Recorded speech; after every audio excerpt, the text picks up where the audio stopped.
Evening, everybody, and welcome to tonight's On the Sofa.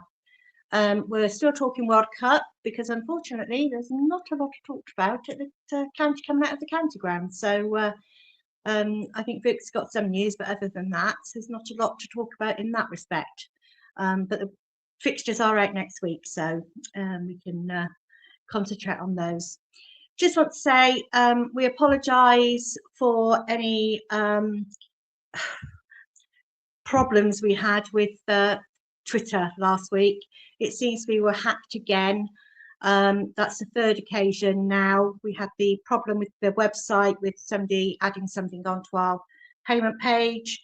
We had somebody report us to Facebook when we were doing this a couple of weeks ago, and they took it down. And then last Friday, somebody hacked and put some comments on our Twitter pages, replies that seem to have come from us. We do stress it doesn't come from us. If there's anything you think is odd, please don't think it's odd, because it wouldn't have been. We've done all we can with it. We changed our passwords and everything, but I think somebody's got it in for us. But they won't win. We will get there. So just bear in mind, if anything strange does appear from the OSC, please just check or let us know, and then we can check it out. Okay, thank you very much for that. Right, let's bring Vic on.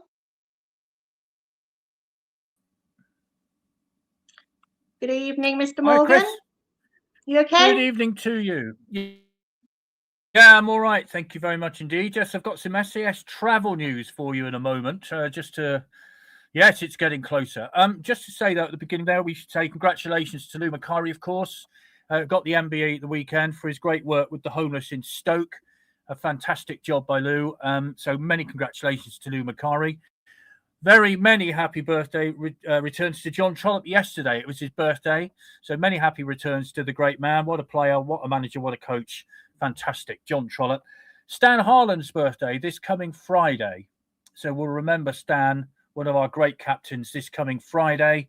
And also David Kerslake's birthday this coming Friday. So in terms of remembering people and celebrating their birthdays, lots going on. Nothing from the club, but lots going on in other matters. But Forest Green, right, on the 1st of August, that's a Saturday.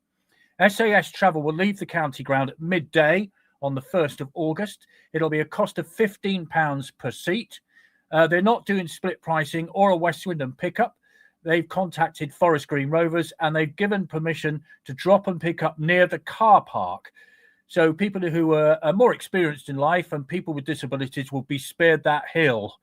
And many of us have treeped up that hill on many occasions, but they won't have to this time if you're on the bus.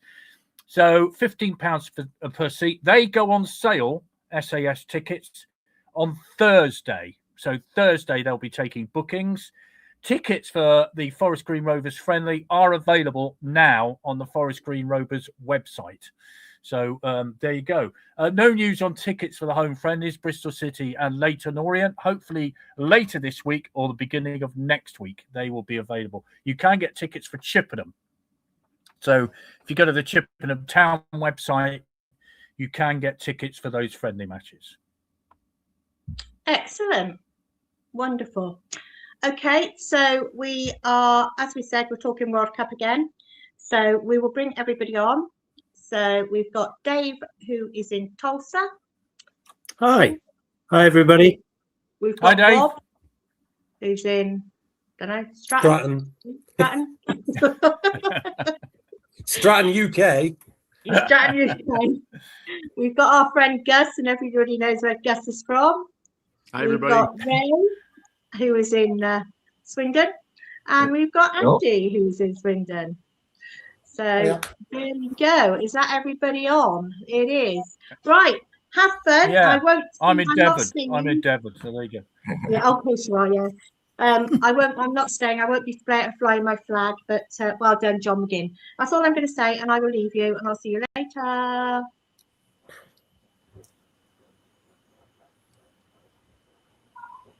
Oh. And Vic's gone. That's what you get when you talk about good old John McGinn, isn't it? Bless him. Fair play to Scotland, though. I think that's what we should all say before before we get everybody back on. That was a fantastic win, even though it was only 1-0. But No, very good. field points. Hello, I believe I'm back again. Yeah. Yeah. So we're going to give you a spoiler alert. If you haven't watched Spain against Cape Verde, if you don't want to know the result, then I don't know what you do. Go outside or something, because we're going to say the result in a few seconds' time. And quite frankly, it's one of the biggest results in World Cup history, I'd say. Here we go then. Spain 0, the Cape Verde Islands 0. An extraordinary result. And that has to be one of the great memories of a World Cup from 2026, as has the Curacao goal yesterday in their match against Germany when they scored, which was their Harry McCurdy moment against Manchester City, I think. I would think that was definitely it. That was a wonderful moment. Lots of noise in this house when that goal went in. Sadly, 7 German goals went in reply, but fantastic. Right, let's go around the panel, Rob. You were very intrigued in that Spain-Cape Verde game. What a goalkeeper, first and foremost. Yeah, fantastic, isn't it? I mean, the one thing you always want to see is the big countries struggle against these minnows, isn't it, in the World Cup? Because we've had too much of it in the past with England struggling against what you would so-call lesser nations. But it just goes to show, doesn't it? Even if you aren't necessarily blessed with all the money in the world and the biggest pool of players to pick from, if you've got a manager who can get your team organised, really organised, because that's what Cape Verde were. Even a team like Spain, with all the riches in the world and some of the best players that are currently around in this footballing era, they still really struggled to break them down. And as you say, a 40-year-old goalkeeper in goal, what a fantastic day for him. I would imagine that's a public holiday in the Cape Verde Islands now. Well, I think he was named man of the match in the first half, to be fair, because he made several excellent saves. Let's get an American perspective of the first week of the World Cup.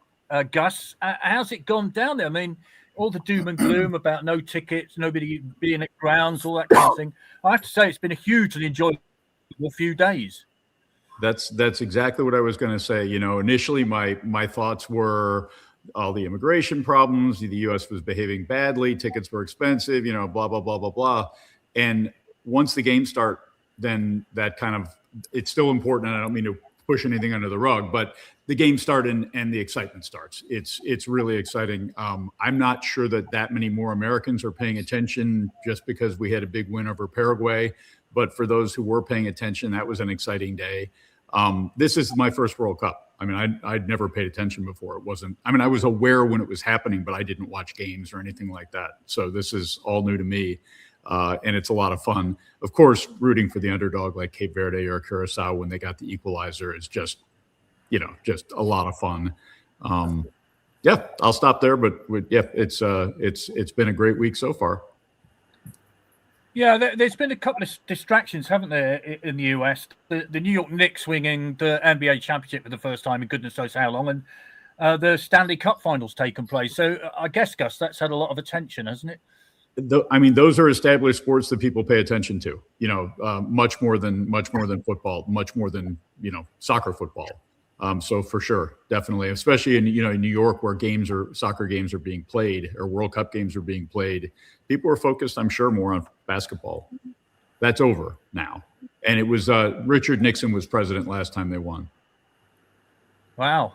That's my understanding. I'm not a big pro basketball guy, but yeah. Wow, that is going back some. Dave, how's it been in Tulsa? Has it gripped Tulsa yet?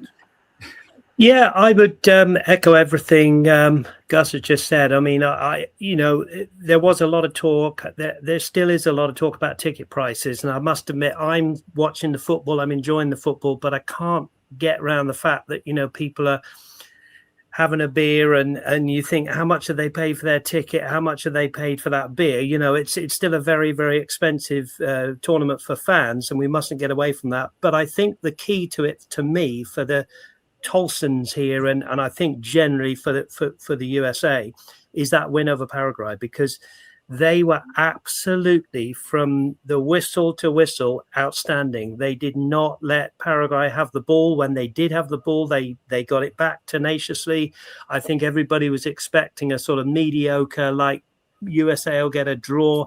No, they absolutely wiped the floor. And now, in all the build-ups in the football programs, they're all looking ahead now to that Australia game, and it has gripped, I think, the nation.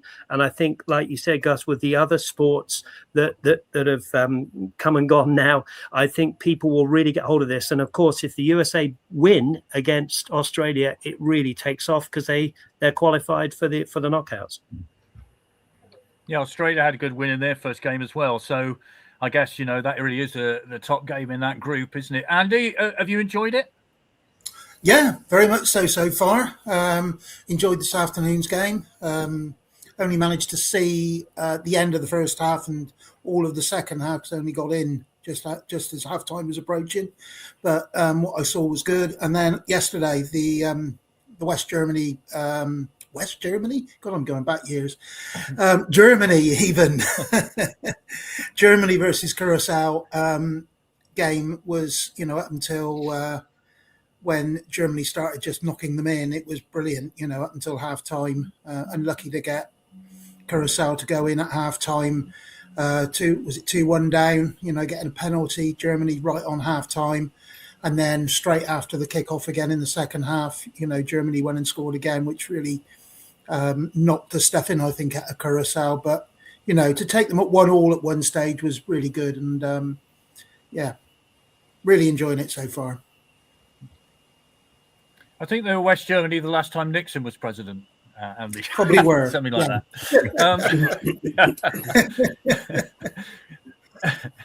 that. Ray, how about you? I mean, the one thing that strikes me, you mentioned the Curacao game. They were playing really well, and then there was a hydration break for 3 minutes of adverts, probably, and that seemed to really disrupt the flow, to use an expression with hydration break. Yeah, it did, and it's a shame, isn't it? I'm sure there are times when it's needed, but is it needed in every game? I think that's really debatable, and it probably is setting a kind of like benchmark for the future as well, which is the other frustration with it. And yeah, you want the game to flow, don't you? But from in terms of overall enjoyment, so far so good for me. All of the thoughts, as the guys have said beforehand, were about prices and was it really going to be a World Cup? But it has taken on the feel of a good World Cup, which is great. Quite enjoying the fan side of it as well, without getting Chris on waving a flag again. I've enjoyed seeing the Tartan Army in Boston. I thought that was quite entertaining, and enjoyed seeing the Japanese cleaning the stadium again after their game yesterday. Yeah, can I get more than one song, though? It's a bit monotonous, isn't it? They've only got one song, it appears to me, and it goes on and on and on. Right, let's have a look at this. Some comments coming in. Hi, Peter. A great point by Cape Verde. It really was. And Stephen says, hi, Fifey. The art of defending isn't dead. But boy, oh boy, was that enjoyable defending.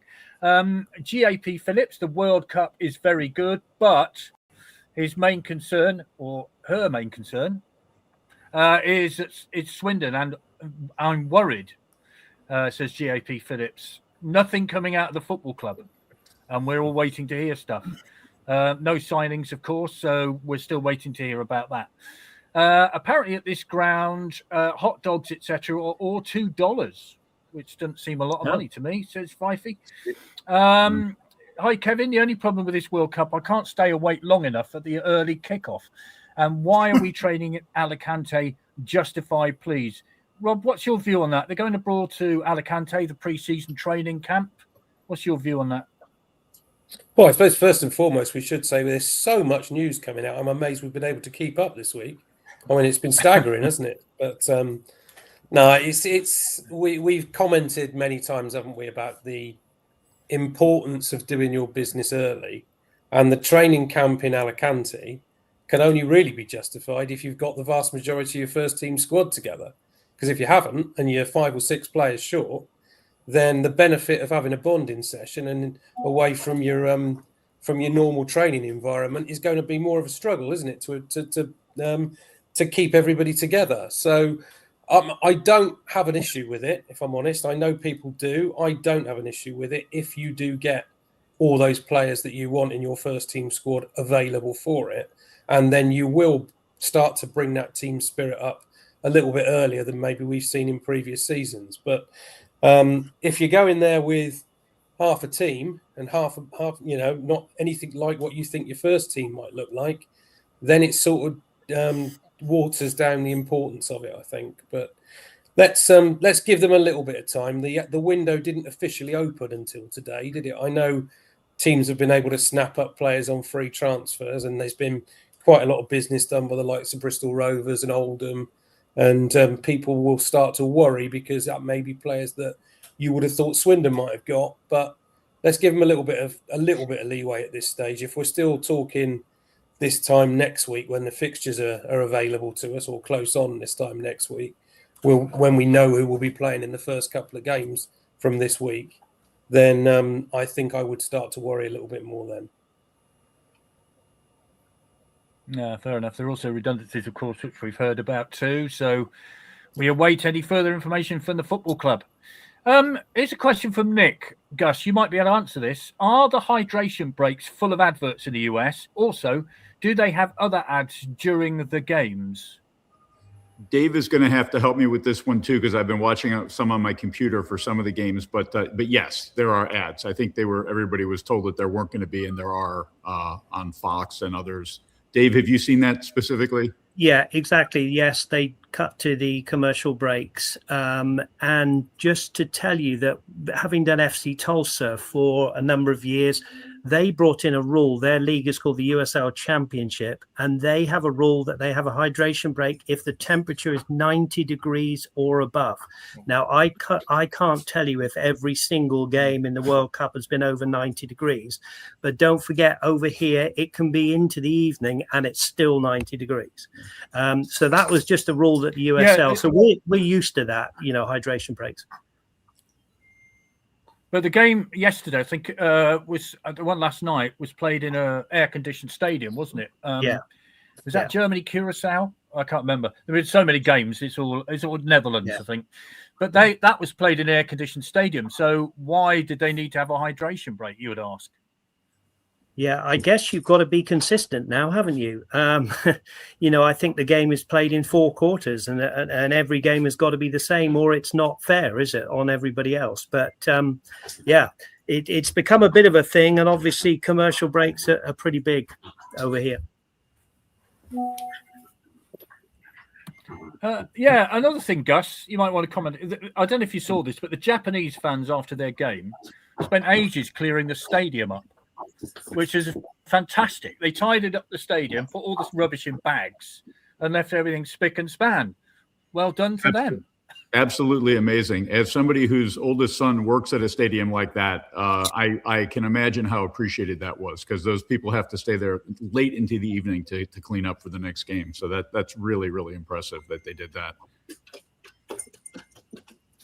Yeah, well done. Andy, what about the stadiums? I mean, we're all a bit knocked out by them, aren't we? I mean, I've been lucky enough to have been to several stadiums in the States, and they are pretty sensational, but they do look amazing. Oh, they do, especially, was it the one last night, the air-conditioned, indoor stadium, absolutely amazing. What was it, 80,000? Absolutely unbelievable stadium. It's a shame we can't get something like that over here. I know we got Wembley, etc., but it'd be nice to have a roof, wouldn't it, on a stadium at some point? But yeah, they are something else. Yeah, it's never warm enough to have an air-conditioned stadium over here, though, is it? To be fair, I mean, it's always yeah. Imagine an air-conditioned stadium in the winter. Perhaps a heated stadium. Yeah, heated. That would be better. What's your favourite moment so far, Andy? I think my favourite moment was the Curacao equaliser yesterday.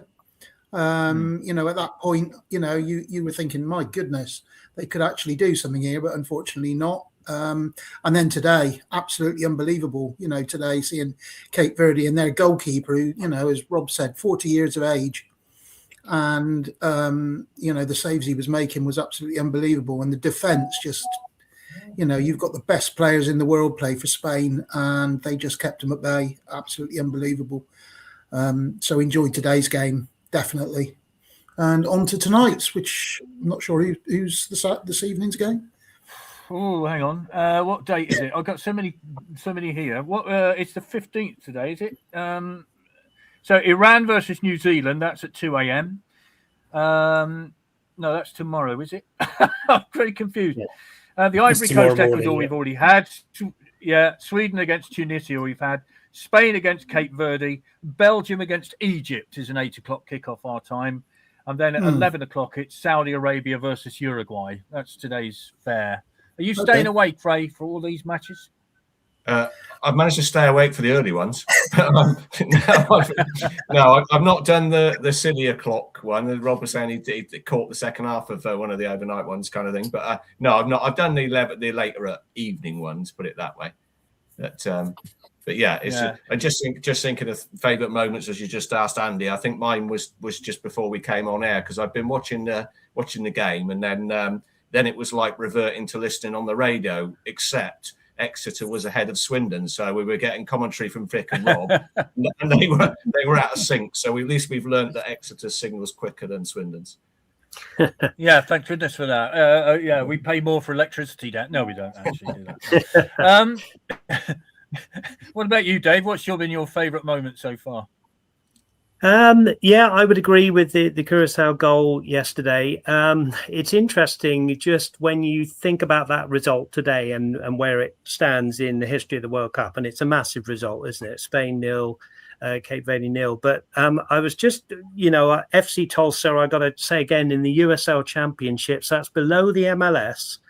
And there's a guy that the goalkeeper yesterday, who played against Germany, was facing up to Kai Havertz. Havertz plays for Arsenal, as you know, and he plays for FC Miami and FC Tulsa's league. So it just gives you an idea of the difference in level of these players. We all know about the FA Cup in England, don't we? About, someone scores a goal and then goes off to work on Monday to be a teacher or a postman or whatever. But it just shows you there is still, that difference in quality.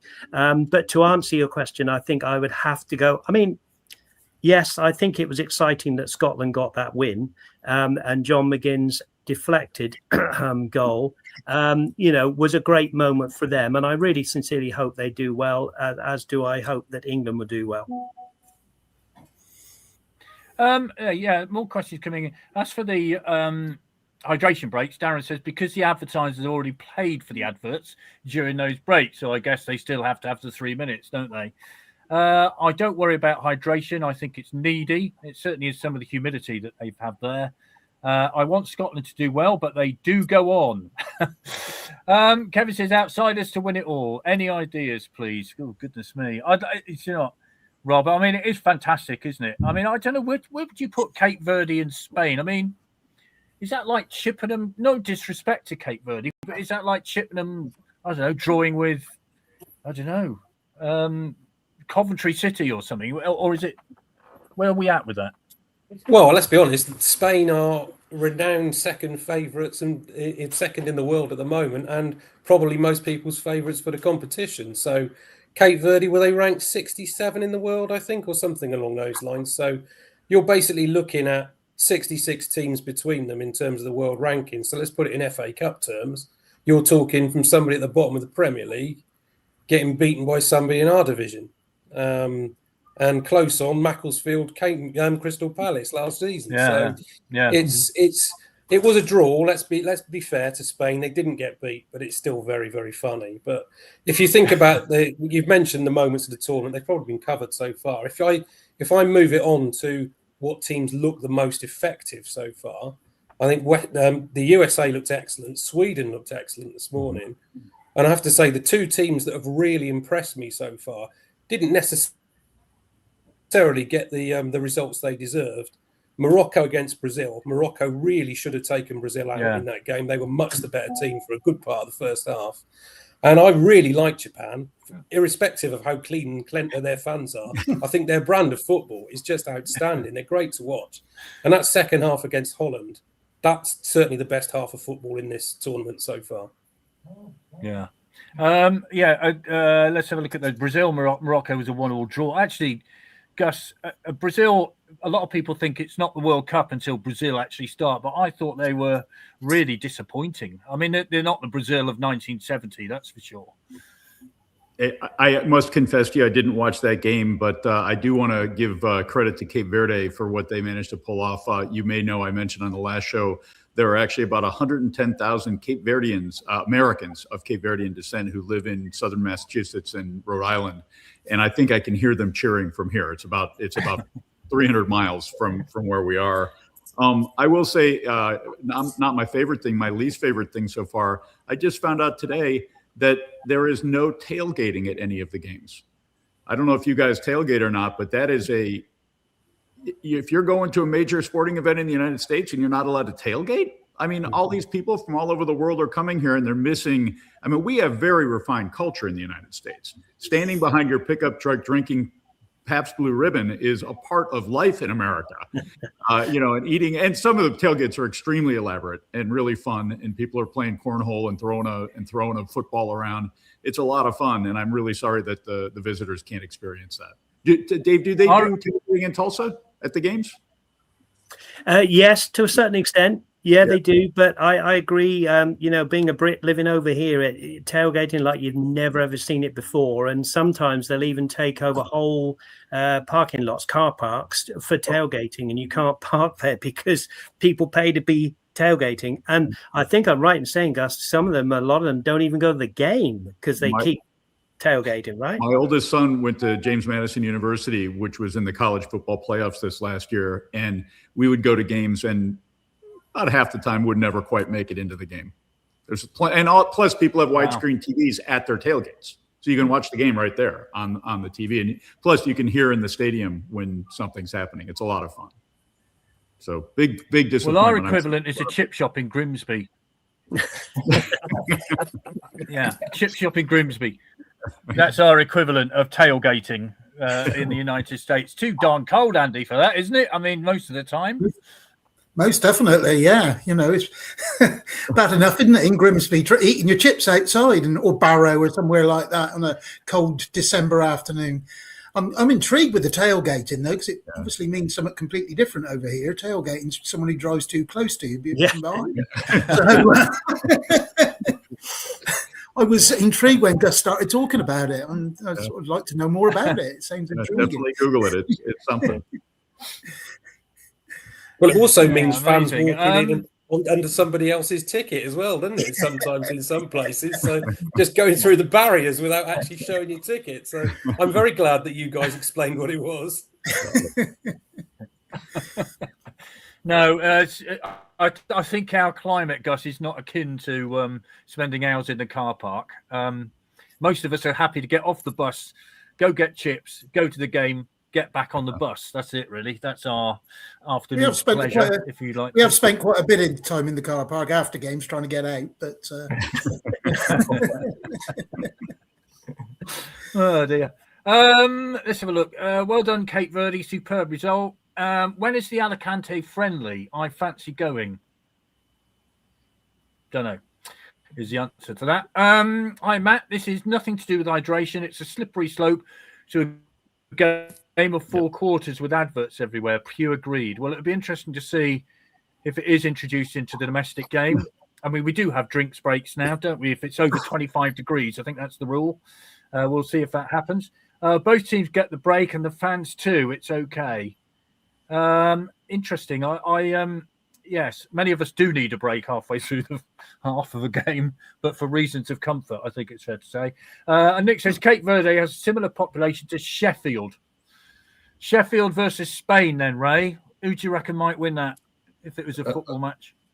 Yeah, I'm not sure they'd come together enough, Wednesday and United, to actually put a team out, would they? But I take the analogy. I mean, it's pretty incredible, and what's happened. Yeah. Right. Let's have a look at the results up until now, which I've dutifully typed down. As we know, it's Spain against Cape Verde. That was today, a 0-0 draw. It opened with Mexico 2, South Africa 0. Korea 2, the Czech Republic 1. That's South Korea, of course. Canada won. Bosnia Herzegovina won. Qatar won. Switzerland won. Brazil won. Morocco won. Haiti 0. Scotland won. What was that, Chris? All right, yeah, they won. USA 4. Paraguay 1. Australia 2. Turkey 0, or Turkiye now, as it's known as. Germany 7. Curacao 1. Ivory Coast 1. Ecuador 0. Netherlands 2. Japan 2. Sweden 5. Tunisia 1. And that 0-0 draw today. I have to say, Ray, even though it was a 0-0 draw, 0-0 draws can be massively entertaining, can't they? Oh, yeah, absolutely. Yeah, and that one was. Yeah. I mean, we've seen a few over the years, haven't we, that have been entertaining. We've seen a few that have been the other way as well. But no, absolutely. And it is the occasion, and it's excitement building up. Can they actually hold out? It is really exciting. And luckily they did. Yeah, they did. Fifey says it generally won't happen over here, like halftime shows. Now, Dave, what do you do at FC Tulsa? Do you have a halftime show? I know at baseball, one of the funniest things I've seen is the president's race, when you have 4 people in gigantic president's costumes running around and having a race. They're quite exciting. But what do you do for entertainment at FC Tulsa? Yeah, there is. I mean, I was on the broadcasting side, so I kept half an eye on it because obviously we were running highlights and so on in the first half. But yes, they do, because it's very family orientated. They'll have the, tossing T-shirts into the crowd. They did keep it football orientated, actually. They didn't have the sort of the race of the hot dogs like they do in the baseball around the stadium. So with the football, it was sort of dribble from the halfway line and try and score a goal. Although they did, they'll have themes like Oktoberfest is really big over here. So people are sort of dressing up in German uniforms and drinking beer and having those kind of competitions. So yes, is the short answer. They do need the entertainment at halftime, even at FC Tulsa.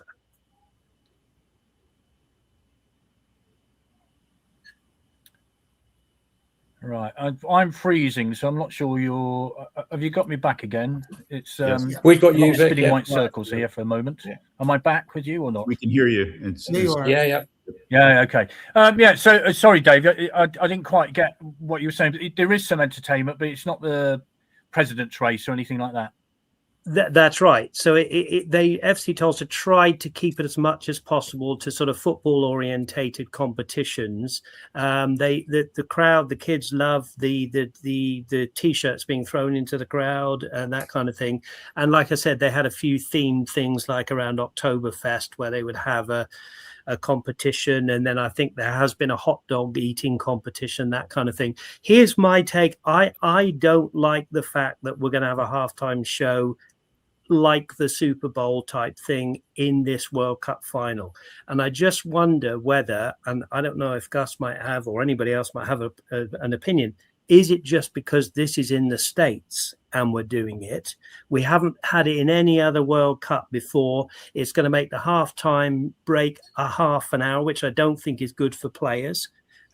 So I'm not looking forward to that bit of the razzmatazz in this World Cup final. I mean, the only thing you mentioned my name, so I'll just. Well, let's go around the panel, Rob. I'll get to you. Sorry, Gus, go on. Well, I was just going to say Go on, Gus. Yeah, sorry. If there's a halftime show, it's because FIFA wants there to be a halftime show. Nobody's making them do a halftime show. Obviously, it's just like the tailgating. The first things I saw said FIFA will not allow tailgating. And then FIFA apparently has made a statement, oh, we have nothing to do with it. It's the local authorities who've decided that they can't have tailgates. And I'm thinking, they have them at every other game that's ever played at that stadium. Why is this any different? So I feel like it's FIFA saying different things. And, I feel like they're kind of in charge of their show, their games. I mean, I would say when a venue is taken over for the Olympics, for instance, Rob, it is not that venue anymore. It is an Olympic venue. So the IOC are actually in control of that stadium, aren't they? They are. And I think it was always inevitable, wasn't it, that the razzmatazz of an American World Cup, whatever it might entail, especially when it comes to FIFA trying to make a statement of trying to move the game, make it more inclusive for all countries, there was inevitably going to be a certain number of things that they created during this World Cup that good old traditionalists like ourselves may not necessarily agree with. Halftime shows, for me, belong in the cinema. They don't necessarily belong on a football pitch. If you're going to have a show, have it before the game starts, and then anyone can tune in if they want to, and they can tune out if they don't want to. Make sure that they... the one thing that should always be sacrosanct in all of this is the fitness of the players. They're the stars of the show. It's not the halftime show or whoever's singing in it. It's the players. They're the ones who are giving us the entertainment. So I think we've all mentioned the number of injuries that Swindon picked up this season, hamstring pulls, calf pulls, whatever they might be. There's a good chance you're going to bring a few of those into this World Cup final if you're having a massive break between halves. How do they stay fit? Well, they obviously have got... They'll have to deal with that in their own little way. But no, sorry, there are some things that Razzmatazz against traditionalists are never going to win on, and a halftime show for me is definitely one of those.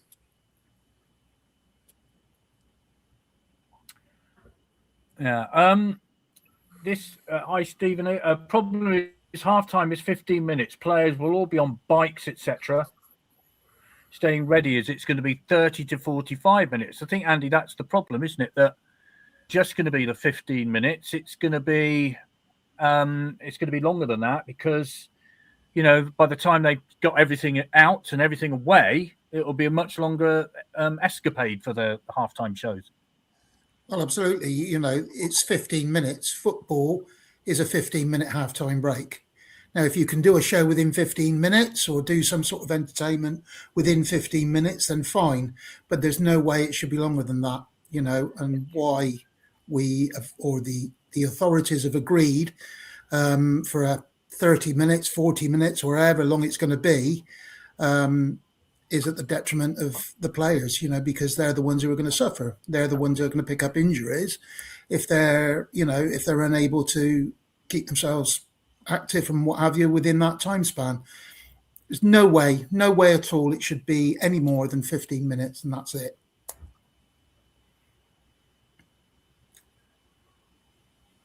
Yeah.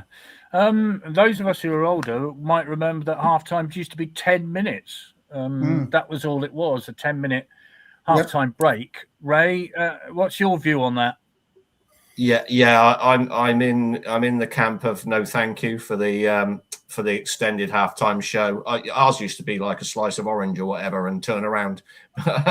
But yeah, no. So I am traditionalist. So no, I really don't like that idea. I don't think it works for anybody for the reasons that the guys have said. But it is a shame we haven't got the tailgating really sort of around the edges of the games. That would be really good to see.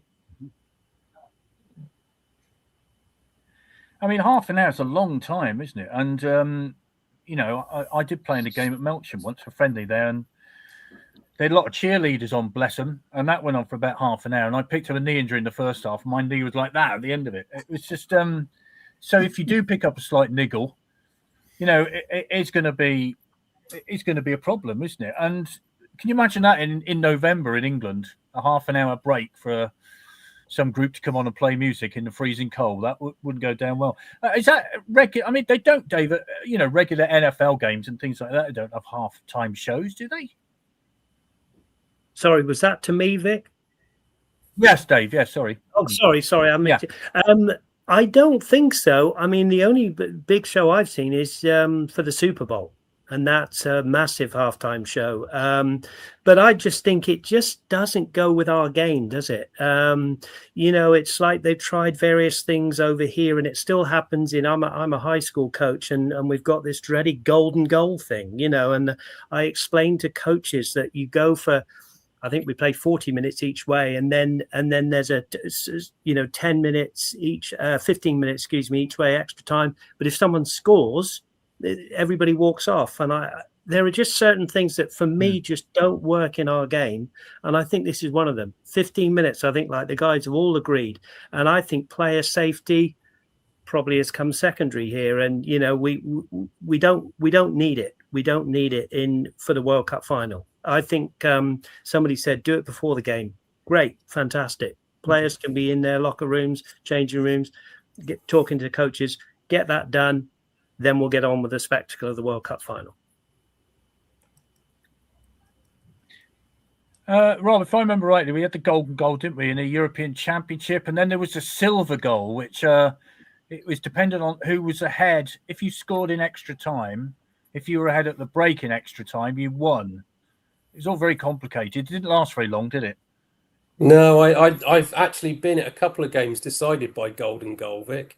If you recall our Kidderminster Harriers game in the Mickey Mouse competition a few years ago, Swindon, we ended up getting beat in golden goal extra time. I think, unfortunately for us, it was about the 30th minute of injury time, so we had the whole of injury time to suffer, extra time, sorry, before it actually came to pass. But I was also at the Euro '96 final when Germany beat the Czech Republic, which obviously is the game that we hoped that we would be playing in, given we got beat on penalties by Germany in the semi-final. And that was settled by golden goal as well. And the one thing about golden goal, whilst it's wonderful, obviously, for the team that wins, it's just the game just suddenly stops. Yeah. It's quite bizarre. You've got a build-up, obviously, towards the end of a game, which you know is going to come either at the end of 90 minutes, 120 minutes, or whenever the injury time ends. And when you suddenly see a game decided by golden goal, everybody who wins celebrates. Of course they do. The opposition just disappear. It's a bizarre end to a game, golden goal. So it doesn't work for me, I have to say. But how do you decide some of these tournaments? Is it better to do something like that than penalties? It's the age-old argument, isn't it? One person could decide the fate of a whole country, whereas if it's golden goal extra time, then that chap isn't the one responsible for the rest of his days. He's got that on his CV, hasn't he? And we've all heard about, especially in this day and age of social media, how players can get crucified for what would be ultimately you or I trying to take that penalty. We probably wouldn't have the bottle to even walk to from the halfway line to the penalty spot. So all credit to anyone taking it forward. But no, I'd love to see a better way to do it than penalty shootout at the end of a game, I have to say. But I don't think golden goal is definitely the answer. You know my view on penalty shootouts, Vic. Anyway, we've had this discussion before. Any knockout game, I would have a penalty shootout before the game starts. That would be my way to do it. And then you know that who would win at the end of full time or extra time, and it wouldn't be down to one player then to have been the person responsible for ending the dream of that team. Yeah, I remember that Kidderminster game greatly. It went on forever. It's the only Swindon game, I think, to go into 2 days, wasn't it, basically? I think it was start till about 8:45 or 9 o'clock, or whatever it was, and then it had to go to extra time as well, didn't it, after that? Yeah, amazing. Right, Gus, we're in the early stages of this World Cup. Who do you think might win it? Well, I have a confession to make. I watched the U.S. game. The U.S. beat Paraguay, and that is the first professional men's football game I have watched other than Swindon. So I have a lot to learn, needless to say. One thing that I noticed, with all due respect to our amazing Swindon players, the professionals that are playing in the World Cup are faster, more accurate. You know, I mean, it's a whole different level of play. I've never seen a Premier League game. I've never seen a Championship League game. I didn't kind of get the difference between the skill levels. And there may be individuals that are really great in Swindon, but there was, much more crisp passing, much less backward passing, much less 50-50, much fewer 50-50 balls. Just, some really, really solid play in that game, I thought, by both sides. In terms of who I think is going to win, England, of course. But I'm rooting for the U.S., I'm certainly going to be supportive of the U.S. As somebody whose last name is Gustafsson. Sweden is always high on my list as well. I always have a little spot in my heart they have a player named Gustav, so that, I approve of that. That's pretty much, I hear everybody talk about France and Spain, and obviously Spain's not doing very well right now. Like I said in the last show, why not England? Yeah, why not? Absolutely. Sweden did look impressive. And I have to say, Andy, the quality of goals is pretty special, isn't it? I mean, we are seeing some absolute belters in this World Cup. There certainly has. There's been some great goals, hasn't there? And that Sweden game for one was absolutely superb goals in that game. As for who I think will win the World Cup, I still think Spain might do it, even after today. I still think, how often do teams come into the tournament, start really slow, and then, it builds up and they'll end up winning it. And I think they did it in South Africa, didn't they, where they started poorly and landed up winning it. So I think Spain are going to be there, France, and I'd love England to do it, but I don't know. I just can't see it. It's all the hype, isn't it, every time? And then it just fizzles out, unfortunately. But I'd love it to happen. Ray, what's your view? I mean, they start on Wednesday night. Their first match is against Croatia. As we know, Croatia did for us in a previous World Cup. What are your views? Yeah, you'd love to see us win it, but yeah, I don't think that'll happen personally. I think we might go close again. We might get to the latter stages, but yeah, like as Andy said, I wouldn't roll Spain out. They are so consistent generally, aren't they? And real dark horse, as Rob said, it's Japan for me still. I'd like to see how far they can go because they're so disciplined and they work so hard and stick to their jobs.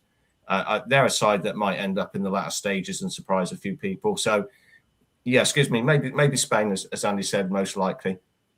Vic, I was just thinking back as well to our discussions just now where we're all traditionalists and we don't like the thoughts of golden goal, etc. We're all forgetting our childhoods where we'd be playing till it was getting dark or someone was taking their ball home and it'd be next goal wins even if you were 15-0 down. So we've lost some of our tolerance. Yeah, I like those games because I was generally on the side that was 15-0 down, so I quite like those matches. They were good. Yeah, that's interesting. And actually, we'd have all loved the golden goal in the Euros of '96, wouldn't we? If Gaza, that ball that just escaped Gaza, if he put that in, we'd have loved golden goals, wouldn't we? We'd have thought that was fantastic. Yeah. Dave, what are your hopes for England and who might win it? It's a tough one, isn't it? I mean, gosh, as I say, I'm pretty old. I can remember England winning the World Cup, but it's a long time. They're going on the other day about how Germany haven't won it for so long and Brazil haven't won it for so long. You want to be an England fan? My goodness me. Well, to answer your question of who's going to win it, I said the other day on this forum that I still think Brazil, and, we've just heard Spain didn't have a good result. It doesn't matter how you start, it's how you finish. I know that's an old thing, but we haven't seen Argentina play yet. We haven't seen them all play. Here's my hopes for England. You look at the way that Sweden played. You look at the way that the States played.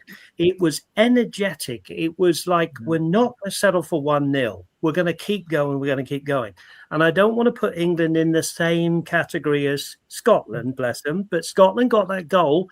They sat back. And in the end, they were a little bit lucky to get the 1-0. Congratulations to them before my Scottish friends start shouting at me. So what I want to see from England is a really good performance where we get a goal and we keep going and we play like we can with those players that we have. We have excellent players. I mean, we're all old enough to remember, even just not so long ago with the Rooney kind of era, there didn't seem to be too much more outside of the 11. There didn't seem ever to be a plan B.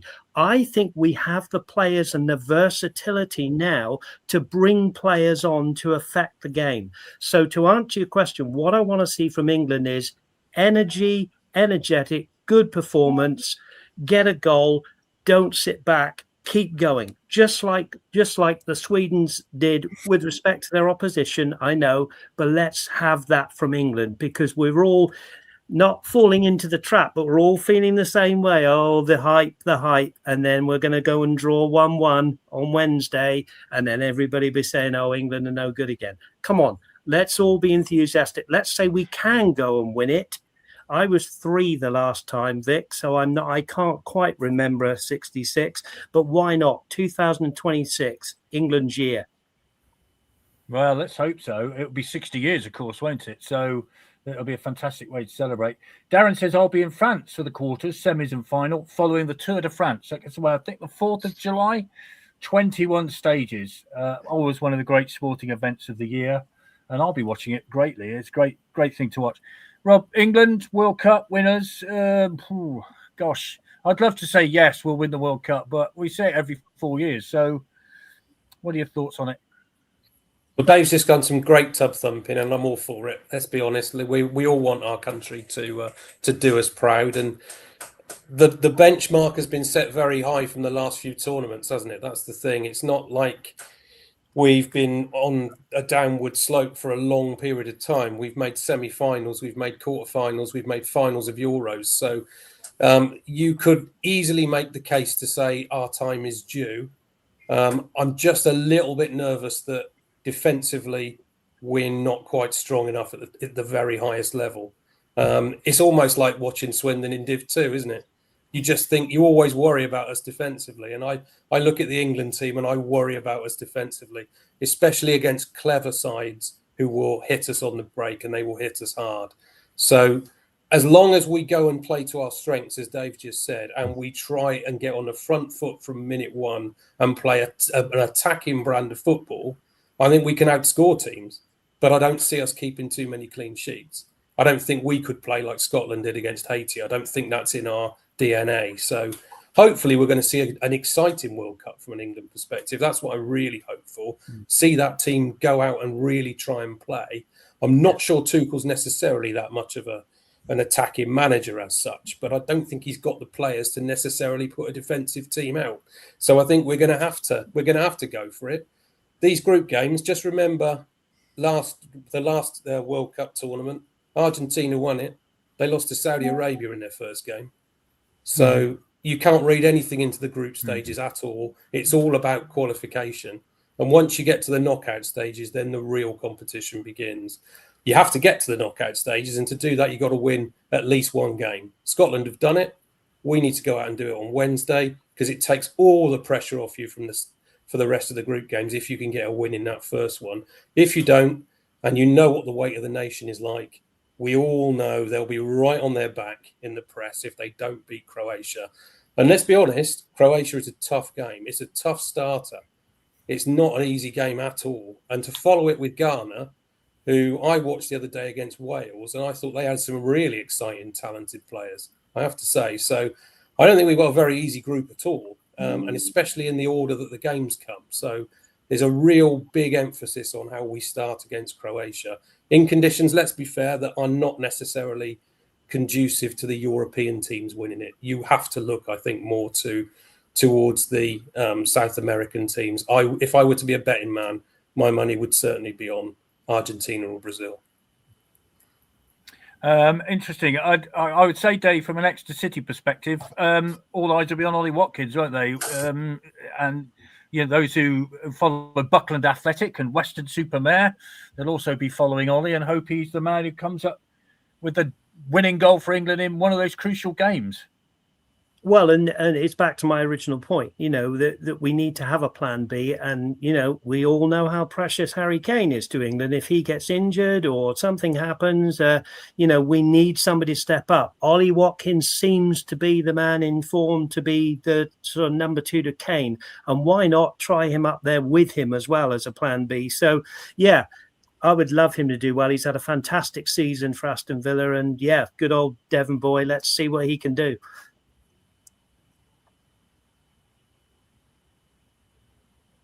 Yeah, definitely, and a very grounded individual as well. He's done extraordinarily well. Gus, overall, then, how would you view it from an American perspective? Not just the football, but the way it'll be perceived afterwards. Because as we mentioned before, there was a lot of doom and gloom about it. That all seems to have gone in the distance. But apart from the prices of rail fares, all that kind of stuff, will it go down as a good thing?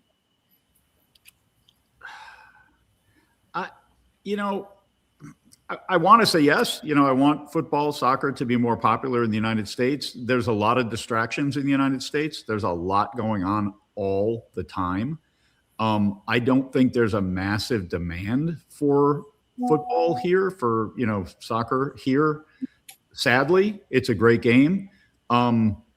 In 94, we thought this was going to be the big breakthrough year, you know, on and on. There are always these times when we think it's going to change everything. I really don't know. I mean, if the U.S. wins you know, I don't think the U.S. is going to win. Obviously, I want them to. But, you know, if the U.S. wins, 5 years from now, you can go into a bar in any of the cities where they played, in the city where they win, whatever that is. Is it New York where they're going to play the last game or something? And New Jersey, in New Jersey, and go to a bar 5 years from now in New York City and say, hey, who won the World Cup 5 years ago? And I'll bet 85% of the people aren't going to have any idea what you're talking about. Go to a pub in England 35 years from now and ask who was the person who got the assist on the second goal in the Ghana game, and they'll know. All of them are going to know. You know, it's just a whole different thing. And I just don't think, I don't know. I don't know what it would take to get the U.S. to really embrace football. Maybe Dave has more answers to that, but I really don't know what it would take. I will tell you this. Yeah, well, let's hope it does. I was just going to say one other quick thing about the halftime show and about the hydration breaks. Nobody in the U.S. is asking for those things. You know, if you didn't have a halftime show, it's not like anybody in the U.S. is going to say, what about the halftime show? We would just go along and follow whatever the normal way of playing the game was. So I don't really know why they're doing those